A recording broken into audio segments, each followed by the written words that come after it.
بسم اللہ الرحمن الرحیم۔ یہ ہے موسیٰ علیہ السلام کی قبر جو فلسطین کے علاقے صحرائی یہودا کے کنارے واقع ایک شہر جس کا نام جیرکو ہے اس میں واقع ہے۔ حدیث شریف میں آتے ہیں حضور اقدس صلی اللہ علیہ وسلم نے فرمایا کہ معراج کی شب میں نے موسیٰ علیہ السلام کی قبر دیکھی اور میں نے ان کو دیکھا کہ وہ قبر میں نماز پڑھ رہے تھے، اور فرمایا صحابہ سے کہ اگر میں ادھر ہوتا تو میں تمہیں دکھاتا کہ وہ قبر کہاں پر واقع ہے۔ وہ ایک سر پہاڑی کے دامن میں ہے عند الکثیب الاحمر۔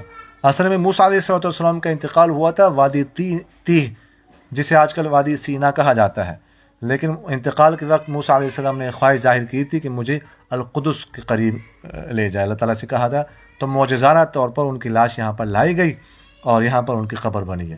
ان کی قبر کے اوپر لکھا ہوا ہے وَكَلَّمَ اللَّهُ مُوسَىٰ تَكْلِيمًا، اور اللہ تعالیٰ نے موسیٰ علیہ السلام سے کلام کیا، قرآن پاک کی آیت ہے۔